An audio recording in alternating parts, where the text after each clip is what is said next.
Assalamualaikum warahmatullahi wabarakatuh. Bertemu lagi dengan saya Didik Purwo Widodo. Kali ini kita akan membahas soal manajemen operasional. Untuk kasus satu mengenai pola produksi. Soalnya sebagai berikut. PT Muzak mempunyai pola penjualan per triwulan dalam unit sebagai berikut. Triwulan 1 permintaan 250 unit. Triwulan 2 400 unit. Triwulan 3 1050 unit, triwulan 4 450 unit.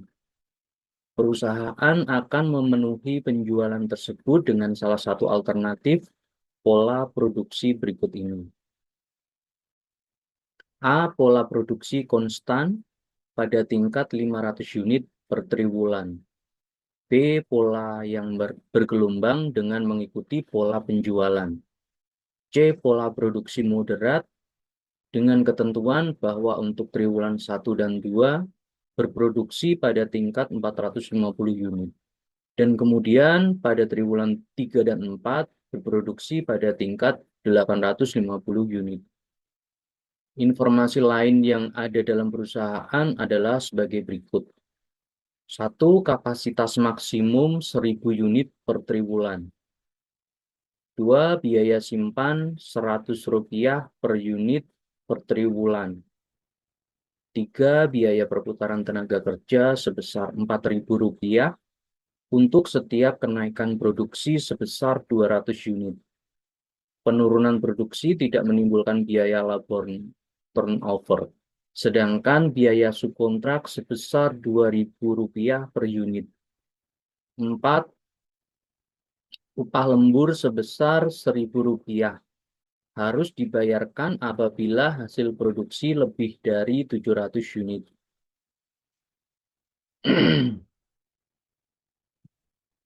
Kita mulai menghitung dari pola produksi konstan. Dalam perhitungan pola produksi konstan, poin yang digarisbawahi adalah bahwa dalam pola produksi konstan tidak ada biaya perputaran tenaga kerja. Karena dalam pola produksi konstan, produksi tiap triwulan akan selalu sama atau tetap besarnya. Maka biaya perputaran tenaga kerjanya sama dengan Rp0. Kemudian kita menghitung biaya simpan. Pada triwulan 1 produksi adalah 500 unit, sedangkan permintaan hanya sebesar 250 unit. Maka 500 dikurangi 250 sama dengan 250 unit. Berarti terdapat kelebihan produksi di atas permintaannya sebesar 250 unit. Kelebihan produksi tersebut harus disimpan dan menanggung biaya simpan Rp100 per unit. Jadi biaya simpannya 250 unit dikali Rp100 per unit sama dengan Rp25.000. Kemudian pada triwulan 2 produksi tetap 500 unit sedangkan permintaan sebesar 400 unit. Berarti masih terjadi kelebihan produksi pada triwulan 2 sebesar 500 dikurangi 400 sama dengan 100 unit. Di samping itu, kelebihan produksi pada triwulan 1 juga masih harus disimpan. Maka untuk triwulan 2 harus menanggung beban biaya penyimpanan untuk kelebihan produksi triwulan 1 ditambah kelebihan produksi pada triwulan 2. Totalnya menjadi 250 ditambah 100 sama dengan 350 unit. Jadi biaya simpannya 350 unit dikali Rp100 per unit sama dengan Rp35.000. Kemudian pada triwulan 3 produksi tetap sebesar 500 unit, padahal permintaan naik menjadi 1050 unit. Berarti terjadi kekurangan produksi sebesar 1050 dikurangi 500 sama dengan 550 unit. Pada triwulan sebelumnya, perusahaan memiliki persediaan sebesar 350 unit, Oleh karena itu, kekurangannya adalah 550 dikurangi 350 sama dengan 200 unit. Kekurangan ini tidak menimbulkan biaya simpan, tapi harus ditutup dengan subkontrak dari perusahaan lain. Kemudian pada triwulan 4, produksi masih tetap 500 unit, sedangkan permintaan turun menjadi 450 unit. Sehingga terjadi overproduksi sebesar 500 dikurangi 450 sama dengan 50 unit. Berarti harus menanggung biaya simpan sebesar 50 unit dikali 100 rupiah per unit sama dengan 5.000 rupiah.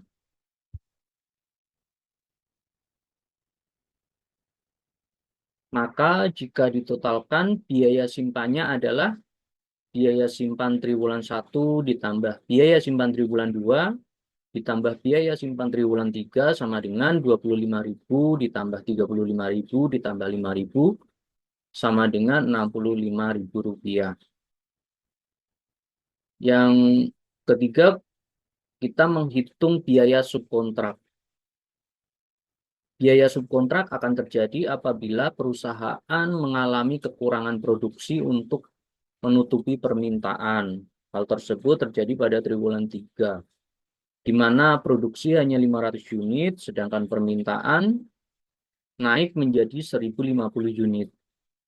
Berarti terjadi kekurangan produksi sebesar 1.050 dikurangi 500 sama dengan 550 unit. Pada triwulan sebelumnya, perusahaan memiliki persediaan sebesar 350 unit. Oleh karena itu, kekurangannya adalah 550 dikurangi 350 sama dengan 200 unit. Sehingga kekurangan sebanyak 200 unit itu harus disubkontrak. Sedangkan biaya subkontrak sebesar Rp2.000 per unit. Sehingga kekurangannya sebesar 200 unit dikali dengan biaya subkontrak sebesar Rp2.000 per unit sama dengan Rp400.000. Jadi rekapitulasi biaya bagi pola produksi konstan adalah sebagai berikut. Untuk biaya perputaran tenaga kerja sama dengan Rp0. Untuk biaya simpan sama dengan Rp65.000. Untuk biaya kerja lembur sama dengan Rp0. Untuk biaya subkontrak sama dengan Rp400.000. Jadi jumlah totalnya sebesar Rp465.000. Selanjutnya menghitung pola produksi bergelombang.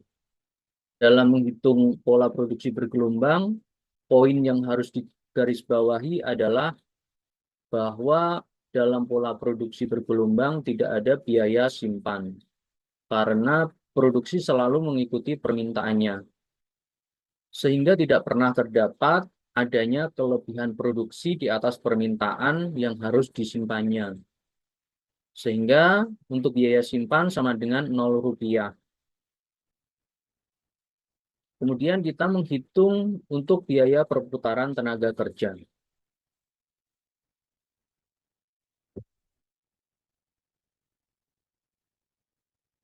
Dari triwulan 1 ke triwulan 2, terdapat kenaikan produksi sebesar 150 unit atau dari 250 menjadi 400 unit.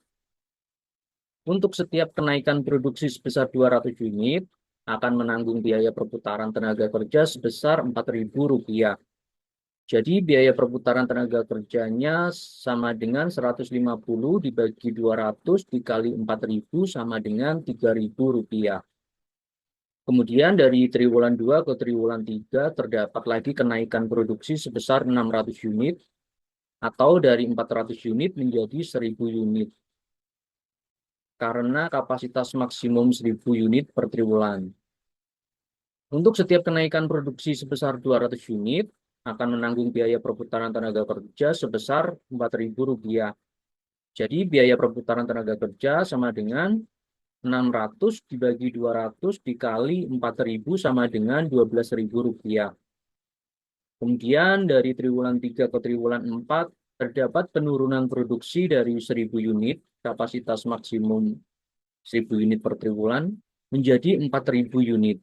Untuk penurunan tidak menimbulkan biaya labor turnover, Jadi biaya perputaran tenaga kerjanya sama dengan 0 rupiah. Maka biaya total perputaran tenaga kerja selama 1 tahun adalah 3.000 ditambah 12.000 sama dengan 15.000 rupiah. Kemudian kita menghitung biaya kerja lembur. Biaya kerja lembur ini akan terjadi pada triwulan ketiga, di mana produksi mencapai 1.000 unit atau 300 unit di atas batas kerja lemburnya, yaitu 700 unit. Oleh karena itu harus membayar biaya kerja lembur sebesar 300 dikali 1.000 sama dengan 300.000 rupiah.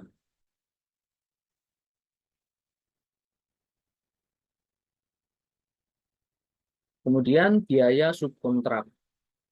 Pada triwulan 3 permintaan adalah 1.050 unit, sedangkan produksi tidak mungkin mencapainya karena melebihi kapasitas maksimum 1.000 unit.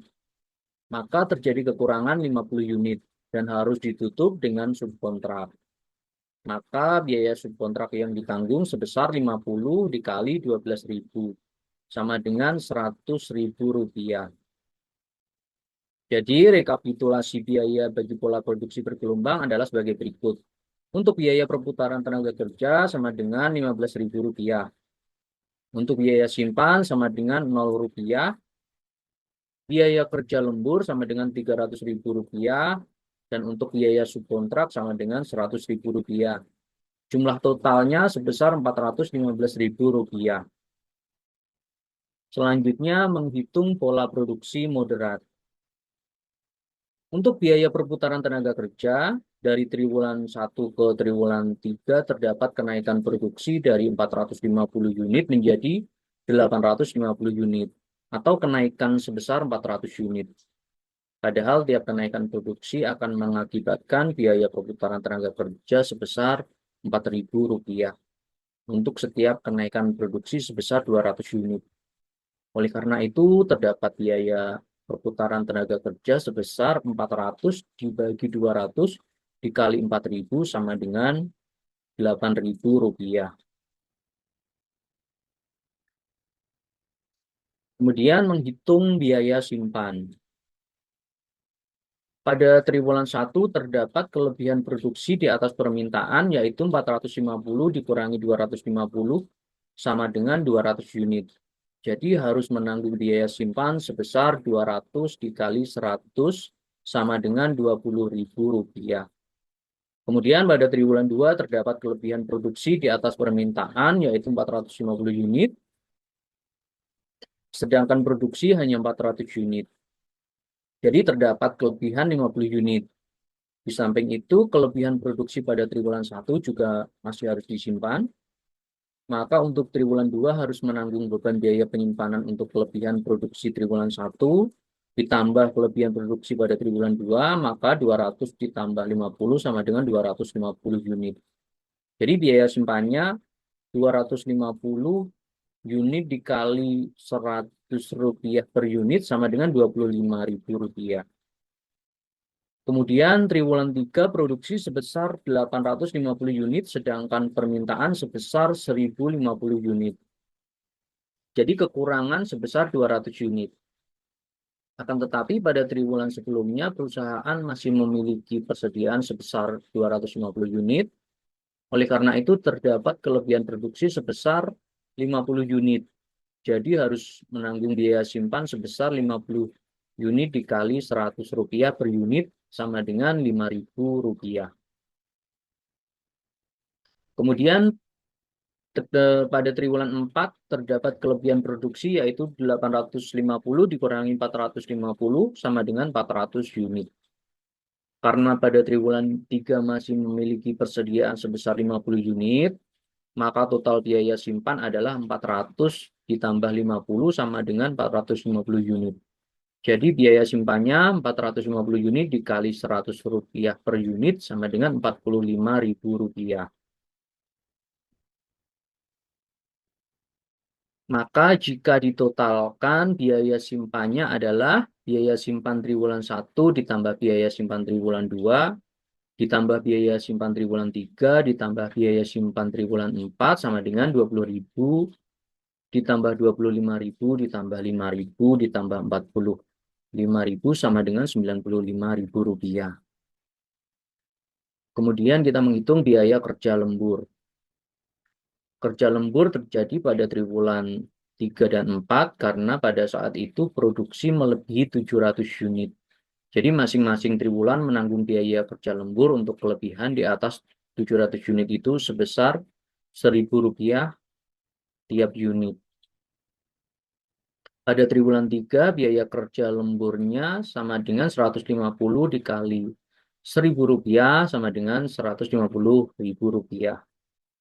Pada triwulan 4 biaya kerja lembur sama dengan 150 dikali Rp1.000 sama dengan Rp150.000. Jadi total jumlah biaya kerja lemburnya sama dengan Rp300.000. Biaya subkontrak Untuk biaya subkontrak akan terjadi apabila perusahaan mengalami kekurangan produksi untuk menutupi permintaan. Pada triwulan 3, di mana produksi hanya 850 unit, namun ditambah persediaan pada triwulan sebelumnya yang masih ada 250 unit, total menjadi 1.100 unit. Jumlah tersebut mampu menutup kebutuhan yang ada pada saat itu sebesar 1.050 unit.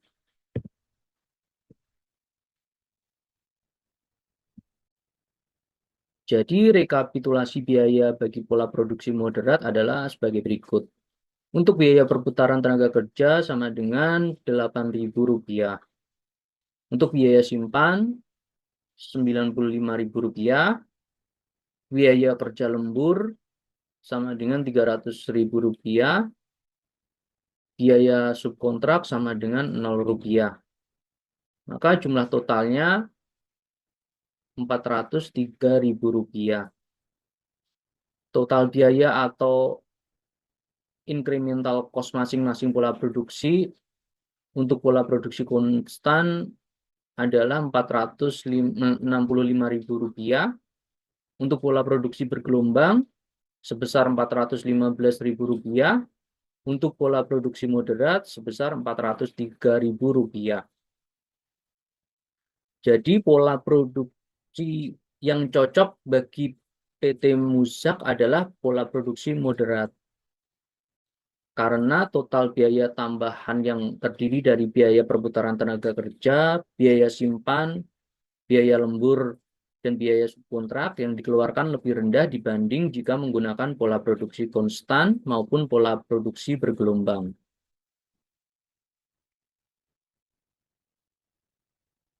Kemudian untuk kasus 2 mengenai manajemen proyek, soalnya sebagai berikut.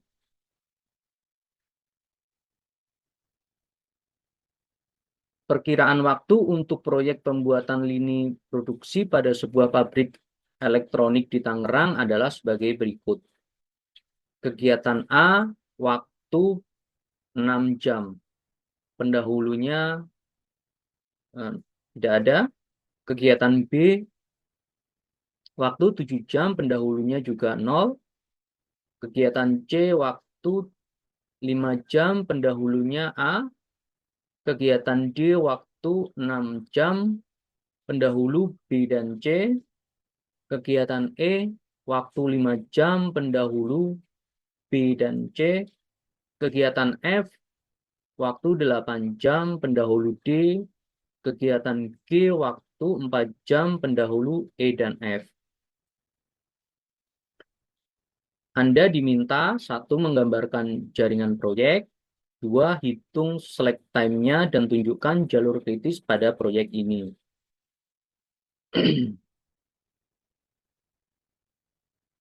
Berikut adalah gambar jaringan proyeknya. Kalau kita gambarkan sebagai berikut. Untuk kegiatan A dan B tidak memiliki kegiatan pendahulu.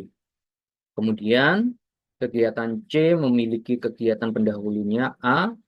Kemudian kegiatan D memiliki kegiatan pendahulu adalah B dan C.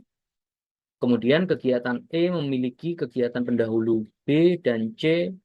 Kemudian F memiliki kegiatan pendahulu D. Dan yang terakhir, kegiatan G memiliki kegiatan pendahulu E dan F.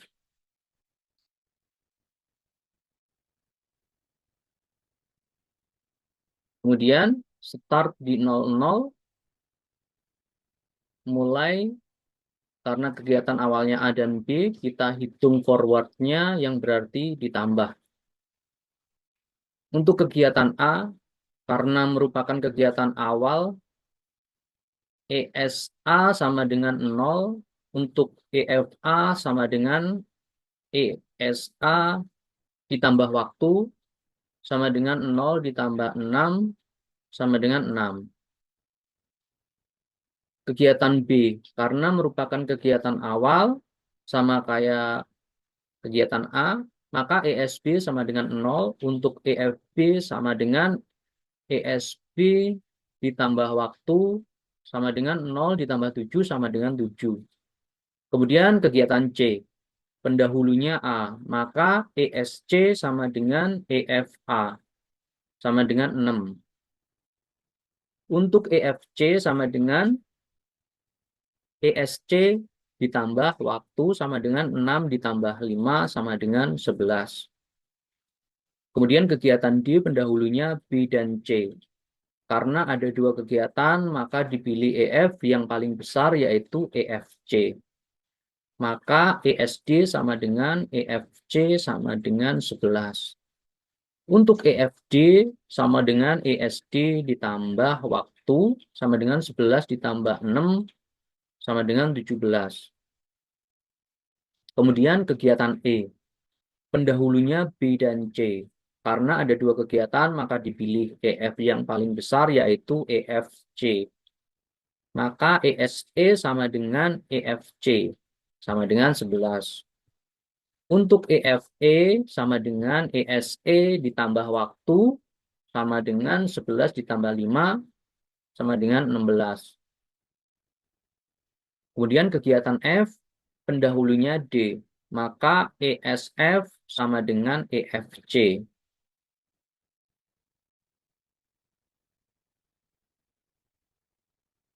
Maka ESF sama dengan EFD, sama dengan 11. Untuk EFF sama dengan ESF ditambah waktu sama dengan 11 ditambah 5 sama dengan 16. Untuk kegiatan G pendahulunya E dan F. Karena ada dua kegiatan, maka dipilih EF yang paling besar yaitu EFF. Maka ESG sama dengan EFF sama dengan 25. Untuk EFG sama dengan ESG ditambah waktu sama dengan 25 ditambah 4 sama dengan 29.